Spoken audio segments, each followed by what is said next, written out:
Welcome to the Black Girls Heal podcast, where we talk about changing unavailable relationship patterns, healing unresolved trauma, and building a healthy relationship with first you and then others.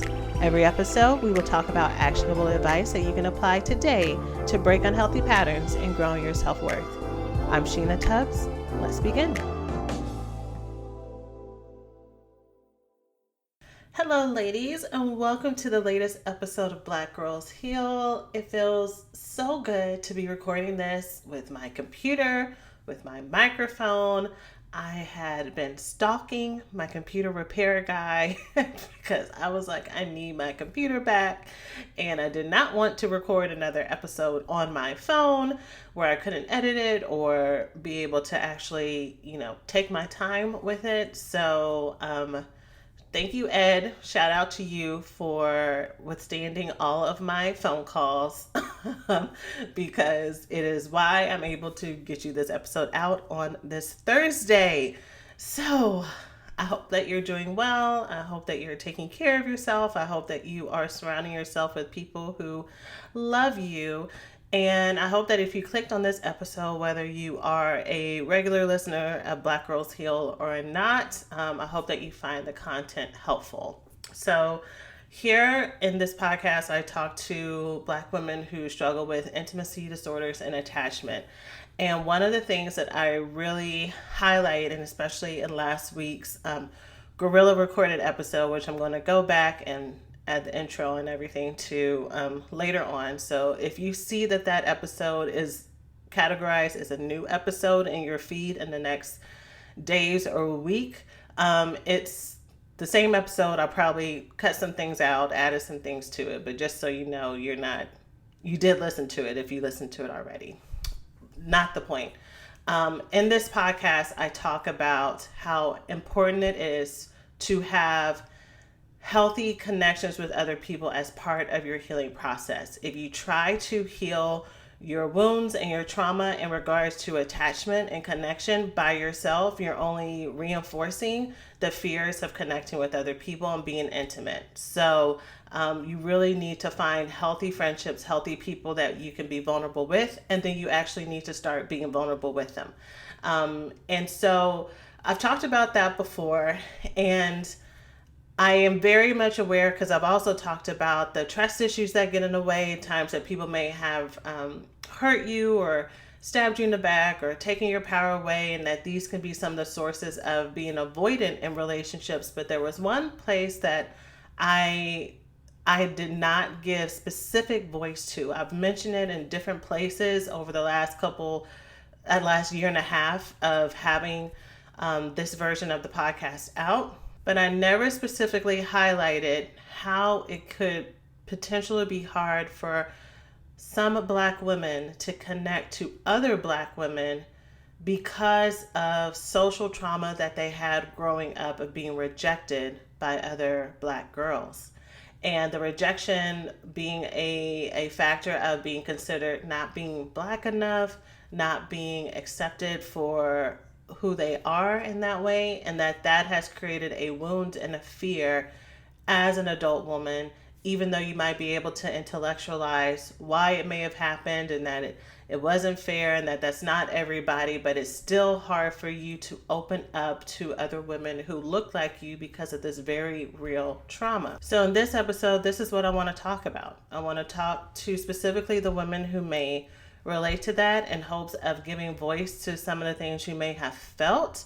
I want to give you some things to consider and maybe to notice, and then also want to give you some things to do to help you get around this hurdle that you may have been feeling your whole life. I'm also very aware that with the podcast having the reach that it does, there are going to be some women who even hear that intro and are like, I don't get this at all. They just need to get over it. There's people who are way too sensitive. Maybe you grew up in a setting where you had an abundance of relationships with other Black people. You maybe had a very dedicated Black community. Maybe you did grow up in settings that were not Black, but you had it offset by being in a Black church or a Black community center, or social connections with other Black kids, Black girls your age in your sports group or in a recreational group or Girl Scouts. I mean, the the examples are endless. However, I want you to know that if this is something that you cannot specifically relate to, that is fine. But I am going to talk to the Black women today who have really significant trauma around being ousted, excluded for not being considered Black enough in their social peer groups growing up, and the ways that that has manifested as adults. So feel free to continue to listen to learn.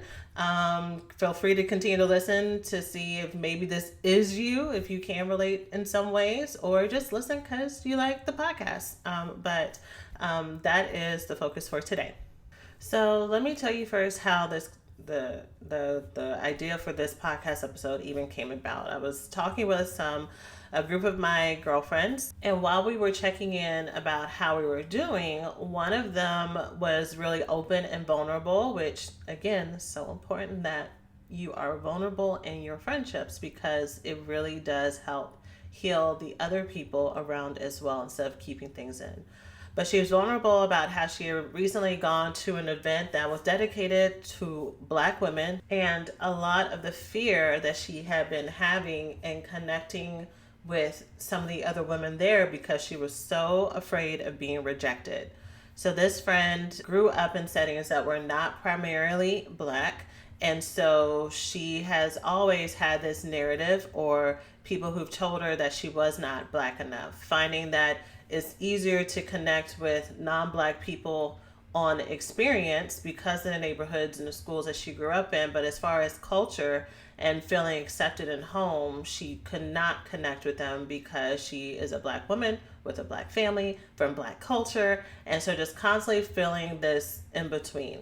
I remember I used to refer to this as feeling as if you're growing up with a third culture. And I take this phrase from Christian missionary language, but basically meaning that you don't really feel like you belong in one group here, but you definitely don't belong in the other group. And so there's this third culture of you kind of feeling like this in between that you're floating in. And so that being part of her earlier kind of social trauma and feeling excluded from all these different groups and not really knowing where she belonged, her as an adult, she actively is looking for and trying to create and manifest relationships with other Black women, to heal this sense of imposter syndrome that one might feel whenever they grow up and they have been told that they don't belong, right? So she went to this event as part of this process of just building and cultivating relationships with other Black women that she didn't have before. And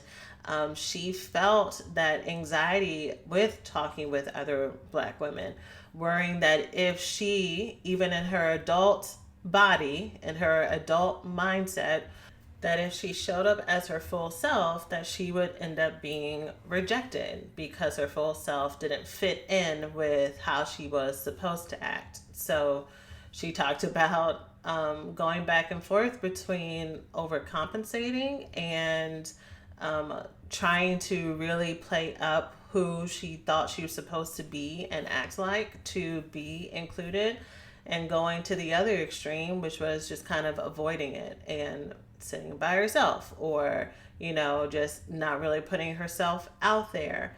And I so related with the things that she was saying, because that was also my experience growing up in white schools, or in schools that were diverse, but most of the people in my class were mostly white and Asian. And that being my experience growing up, feeling really loved and included by some people, and being not included and loved by other people, and really not knowing how to gauge and how to interact with people who looked like me because of the bullies that I had around me that were kind of overshadowing the people who were there for me. And then the other friend in the group also happened to have this same experience, and she talked about how she had been wanting to work on this and wanting to go to work on this with a Black female therapist, but almost being pushed to tears as she was looking through the Therapy for Black Girls directory and seeing all these wonderful, beautiful Black women and reading their bios, but still not knowing, are these women going to understand what I'm going through? Because, I think I've talked about this in a previous podcast. When you have not experienced this type of social trauma and this exclusion and being rejected for who you are by people who look like you, it's really hard to get it in a way. Get it like you logically understand what's happening and you hear it and hold space for it. But as far as being able to have patience with how deep that this goes, to be able to validate and normalize it and not jump straight to the solution, which is, well, just hang out with other Black people and it'll take care of it, right? Because you don't understand the anxiety that comes with that, just even visualizing that sometimes, because that has not been your experience. That to be in all Black rooms has not always been the safest experience for you. And it's this is catch-22 of that's the place you want to be, especially those of us who have already started our healing work in regards to racial trauma and the roots of white supremacy and how that's integrated into self-hatred and all this other stuff. Like, once you've done that work, the place you want to be the most is in rooms with other Black people. Like that, those are the rooms that instinctually are the safest for you. But when you haven't had the ability to know how to navigate socially to build those connections, you feel like a fish out of water. And if you're in conversation with someone who doesn't understand that, it feels as if you're being penalized for not knowing that. It feels as if you're being judged for not knowing how to do that. As if it's your fault that you were not introduced to this, that you didn't have access to this, that you didn't feel that self-acceptance as a child. And so it just reinforces this narrative that there's something wrong with you and that you're broken and you need to catch up, while not having the safety to do all that stuff in, not having the container to do all that in. So my friend is looking for a therapist and scanning the profiles, looking for any kind of indicator that someone will understand this type of trauma and that she is safe to talk to, but not really knowing how to determine who that is, and getting a breakdown, looking for that person to connect with as well. Because to be in that place, to go to therapy, and this is me kind of speaking for her, she didn't say all this, but to go to therapy where you're bearing this really intimate trauma, and for someone to say not intentionally, but that this is your fault, or why can't you just get over it, would be the worst thing ever, right? So, and she knows that because she's tried to open up about this in other places and gotten this type of backlash. And so I say all that to say, and I give this introduction because I think that this is a common experience for women who maybe growing up as school-age children felt as if they were third culture at that point. You have tried to open up, you have tried to be vulnerable, but maybe you picked people who didn't have that same experience, so it just kind of brought you back into your shell. Maybe you relate to kind of second-guessing yourself and all of your self-love work and all the things that you've done to make yourself feel capable and confident, but whenever you get around women who look like you regress to that younger part of yourself that is so afraid and just wants her to like you. You just want her to be your friend. You just want her to accept you. And so that insecurity comes almost unwillingly out of nowhere. And for some people, there's this intense, or I shouldn't say intense. For some people it may be intense, but for some people you might just be aware. But there's this over attachment to really needing this person to like you and to kind of validate that you're okay enough, right? And for some others of us, we will go to the other extreme and just be like, I'm not even going to try. Like, I'm just going to stay with my non-Black friends and my non-Black communities because at least I know the rules there. At least I know how to make this work, even if they don't understand all of me, and even if there's some things that I need to minimize at least that is a monster that I know how to work with. And what I want for this episode is I want everyone who listens to this, who relates to this, to know that you do not have to choose. You do not have to choose between trying to be someone that you're not, living in this imposter syndrome, going into unsafe places, and minimizing your experiences to be accepted there, that there is a middle ground that is built with self-acceptance and love and connection with other women who love you, who are waiting to connect to you. So let me just get into that right now. So I have 4 things I want you to keep in mind, and then I'm going to share 4 steps for you to potentially take to work through this. So the first thing I want you to keep in mind, if you can relate to this, is the knowing that there are thousands of different personality types in the world, more than thousands, right? You put all the combinations together, there's a lot. And some of these people you are going to like, and some of these people you're not going to like. Some of these people are going to be personality types that you get along with, and some of them are going to be people that you don't get along with. Think of all the people that you know right now. Just erase color for a minute and think of all the people that you know. Think of the people that you straight up just don't like. And think of the people who don't like you, right? Probably a variety of different colors and creeds and backgrounds, ethnicities, all of that, right? And that same thing is going to happen within the social group of Black women as well. Now, here's the problem. We know that logically, but because of our social trauma, because of the pain of what happens when you're excluded by people who look like you. And I'm focusing on Black women in this podcast episode, not because this is only at the hands of Black women. Like, you can feel this type of exclusion by the Black community as a whole, by Black boys, by, everybody, right? But I really am focusing on Black women because I want us to be able to build, those of us who've had this type of experience, I want us to be able to build healthy connections with other Black women. So that is also why that is the focus. But we tend to magnify the meaning of just not getting along with someone, or someone not getting along with you, right? We give this person, we give this experience, this situation, more power than it needs on where our value lies, where our worth lies,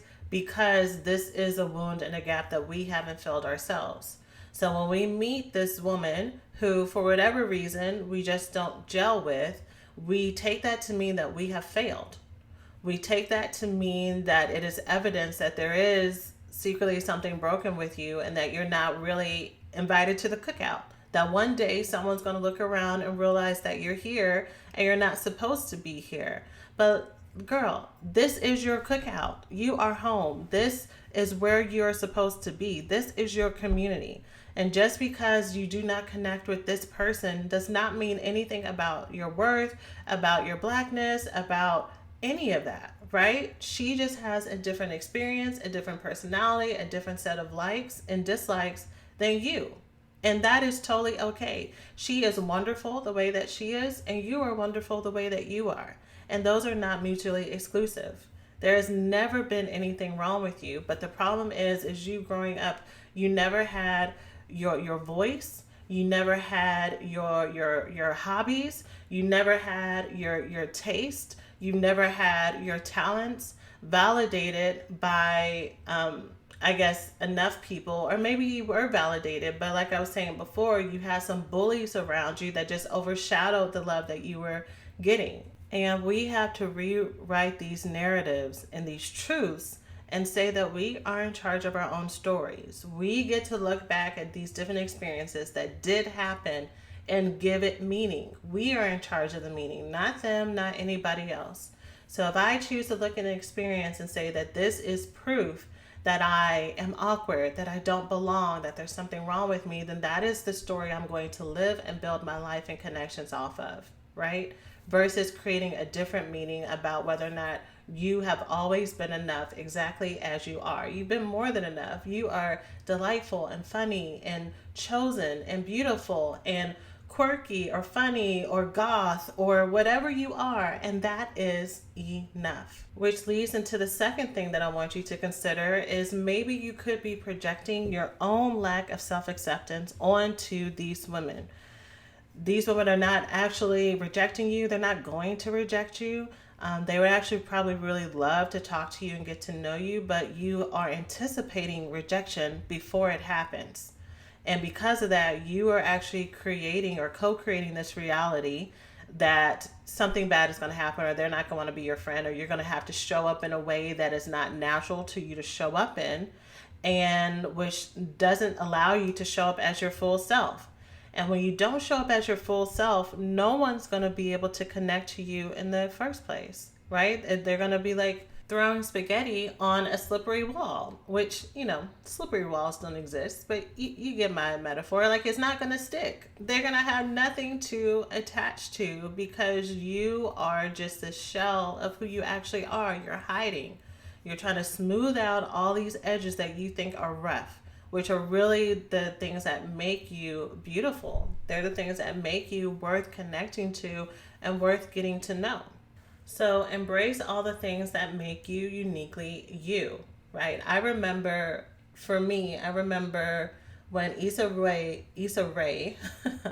first came out with Awkward Black Girl, a decade and some change ago. It was so revolutionary for me because for me, it really validated that it was okay to be awkward and Black, and that could actually be a cool and accessible thing to be. And she gained this incredible following because she gave voice to so many of our experiences with the backdrop of incredible writing, great comedy, great voices, and it was just really amazing to just be able to see someone be fully in their skin and not fit into any of these boxes, but still be fully a Black woman. So own you, own everything about you, and don't worry about fitting into this image of where you think you're supposed to be. So that leads into the third thing that I want you to keep in mind, that when you own yourself and when you own your glow and you own your shine and you own all the things that make you you, right? You got a boss stamp collection at home. You love to dance, but you ain't got no rhythm. You crochet in your free time. You wear hoodies, but you bop classical music when you're walking down the street. Like, all the things that we have been told that we're not allowed to be, but you are. Once you do that, I need to validate the fact that some people will exclude you for that. Some people will be like, I don't get that. I don't like that. Because you have a different interest in them. Because you have a different taste palette than them, because you tell jokes the way you tell jokes, and you might not click, and that's okay. Again, going back to the meaning that we attach to it, because before, our muscle memory tells us that when another Black girl said she didn't want to be my friend, that was painful and it was dangerous and it meant that there was something wrong with me. That is not the truth, right? Multiple personalities, multiple stereotypes. We cannot give more power to one group or what we think one group is saying based on our experience with one person. This is a bonus one that just came to me that wasn't in my notes. So this isn't number 4. This is 3B. But point 3B that I want you to keep in mind is that there are other people who are just like you and have your interests and talents and gifts who look like you in the world as well. I think, and I'm going to get to this later for those of you who might be like on the edge of your seat, I think we do, I am going to mention this, but I'm going to talk about it now, but I think we do have our own internalized racism. We are so hurt by people who will judge us and say that we are not Black enough and that don't allow us to express who we are. But we have this internalized racism that tells us that there's no way that there are other Black people who can have other interests that are considered white or considered whatever it is, right? And we play into this narrative that doesn't allow us to be everything that we are. And we judge people before we even get there, right? And that is something that we have to heal within ourselves. White people, Asian people, Latino people, South Asian people, whoever it has in your mind, that in your mind owns whatever interests and talents and hobbies and exploratory activities that you love to do, they do not own that. They do not own it. You are not the exception. You are the rule. There are thousands and thousands and thousands of other women, other people, other men, other Black people who like exactly the things that you like. And all it is that you have to find your community of people who have that same interest as you. You are free, and you do not have to buy into and play into this narrative of what a Black person, a Black woman is supposed to be. We are free to show up in whatever form that we need to, that we want to. Okay? So with that said, the fourth thing I want you to keep in mind before I get into the steps that I want you to take, or that I would encourage you to take, is I want you to potentially notice where this overlaps with a potential trauma response of needing to appease and be liked to feel accepted and feel safe. So for those of us who grew up in non-Black, mostly white settings, the ways that we navigated and we excelled and we found success was by code switching. But the code switching wasn't only in our speech. It was in learning how to de-villainize our Blackness, which I hated when I was writing my notes on this. Like, I hated writing this because I was like, this is some sick shit we had to go through. But we had to learn how to de-villainize our Blackness and appear less of a threat by being nice, by being so likable to the white teacher or to the Asian I don't know, PTA leader, whoever it might have been, to be able to have access to get help with our homework, or to have access to resources, or to not be excluded, or to be able to be allowed to join the team, or whatever it is. We had to learn how to be the likable Black person. And that need to be liked, to feel safe, can bleed into other places as well, including the topic that we're talking about right now. So if someone doesn't like us, it feels very unsafe. It feels dangerous. It feels like we are not going to get access to something, that we're going to be excluded, that we're going to be left alone, which a basic need for us as humans is to be connected and be in community. So when that is done by someone who we really want to be connected to us, because it is our tribe, because it is our community, it is who we are, it feels very, very painful, right? And we have to unlearn that need to be liked by first liking ourselves. It starts with us. It starts with us. So let me go ahead and jump into the things that I want you to do. So this was actually point number 2, but since I'm here, I'm going to make the point number 1, is we need to work on our own self-love. You need to know that you are it.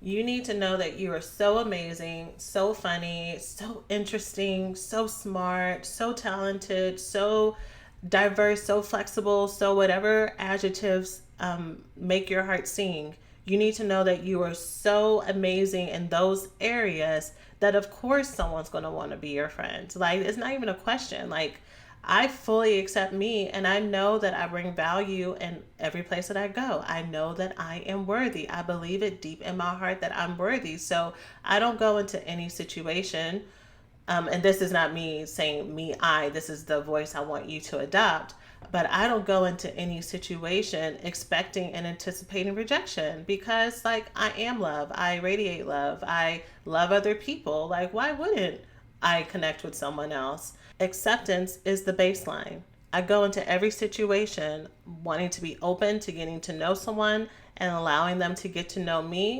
unless the situation shows that there's an active threat of danger, that they are shady or shysty or untrustworthy or dangerous or toxic, or I just don't really like part of your personality, or you don't like part of my personality. And then a decision is made from there. But I expect and walk in acceptance because that is my narrative. That is my truth. I am worthy of love in all places, with all people, with all women, at all times. The second thing I want to encourage you to do, if you relate to this or any of the things that I talked about today, is going back to kind of that self-internalized racism, but I need you to de-bullify Black skin. I need you to de-bullify or unlabel the connection that you have when you see a woman with melanated skin to mean danger and to mean rejection. Right? We have to see that this is a lie that has also been told to us, this internalized threat, and rename that or relabel that to mean something else. I want you to walk into full acceptance and assurance that this woman is your sister, that this woman is someone that you can and will connect with culturally. One of the ways that you can debullify the interaction is showing up as your full self. So I'm walking in with full acceptance that, we're going to be friends. So I'm not going to filter what I talk about. So that's part of what happens when we co-create this process, is we filter who we are to try to make ourselves palatable to who we think this person wants us to be, instead of just being yourself. So I want you to go and talk about the latest show you're watching, the latest video game that you're playing, the latest rock song you're listening to, the puzzle you're fixing, the astronomy show you just checked out, the Comic-Con convention, cosplay activity you just did. Whatever it is, I want you to talk about it as if you know that she participates in it as well, because it's a cool thing to do. And see where you have natural connections at. Maybe she doesn't relate to the cosplay thing, but she loves Marvel movies, and that's your connection, right?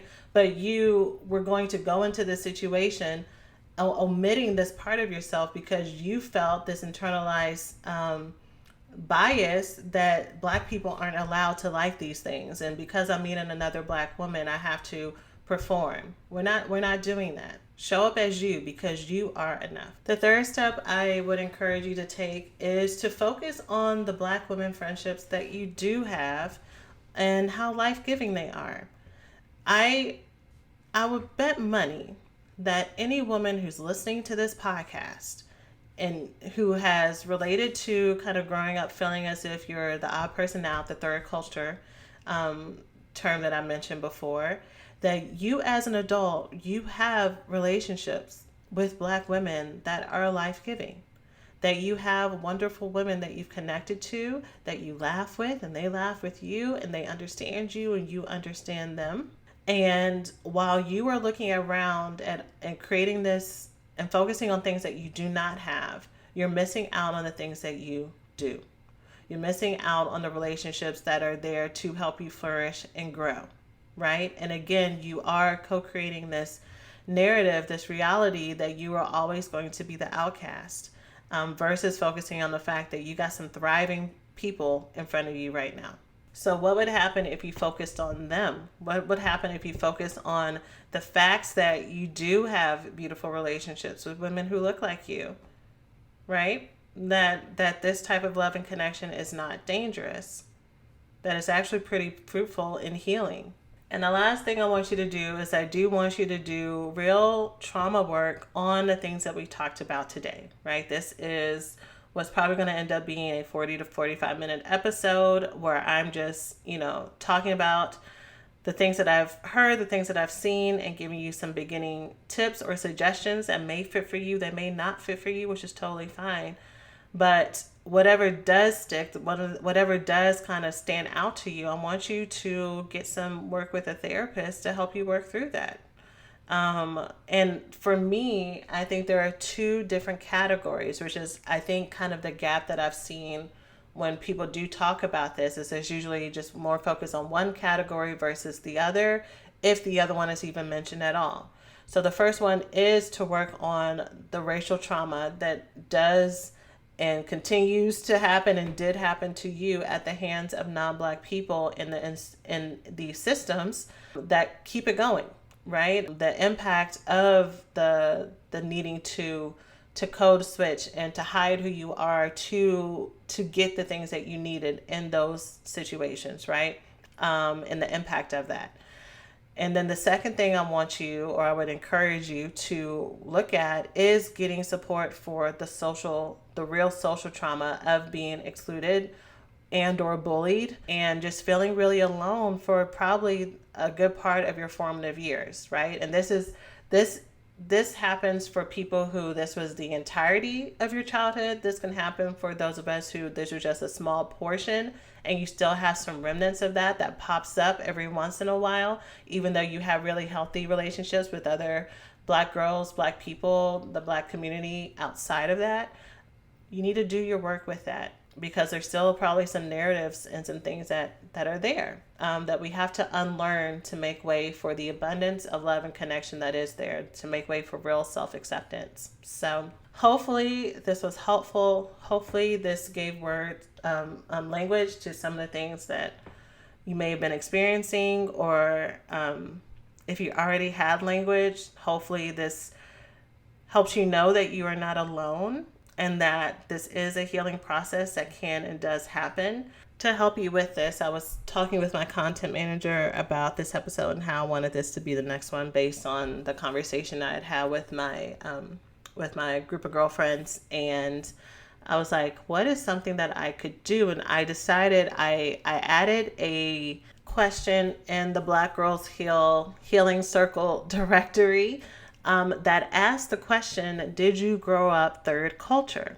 And anyone who fills out and joins our directory, which is free, by the way, anyone who joins the directory, you'll be able to mark a box. Yes, no, or don't know what that is. Because, not everyone's going to listen to this podcast episode, and or you might not relate, or you might not know how to answer. But I think one of the things that my friends were talking about is how hard it is to know who would get it and who is quote unquote safe to talk to. I hope that I kind of helped those of you who needed it, not necessarily going with that mindset, like who's safe because everybody's dangerous, but it's like to work on your own self-love and your own personal safety and worthiness so that you can walk into a situation feeling worthy, so you're not dependent on the other person's response. And in the meantime, while you're working on that, I added that question. So you can look in the directory for someone to connect with, and you can see, did they grow up third culture or not? And, let that just be extra information if you want to have it, if you're wanting that to be another connection point. For those of you who don't know what I mean by this directory, so in episode 55, I talk about the healing circles, which are the small group accountability groups that I really encourage you to build with friends and loved ones who also want to work on healing your intimacy and attachment, and work on not being as avoidant and practice being vulnerable. There's a workbook on Amazon that you can get that walks you through questions. There's also a free download that you can get, but you can find all that information at our Healing Circle directory to connect with other women. And like I said, the directory is free. The download is free. If you want to actually get a workbook to work through it, you can get that on Amazon. I want to say it's like $15. But at the time of me recording, it's like $15. But yeah, you can go to blackgirlhealingcircles.com to learn about it, or you can just go to our main website, blackgirlsheal.org, and it will click on circles at the top, and you can create your own account. And you have to actually create your own profile to be able to be found by people.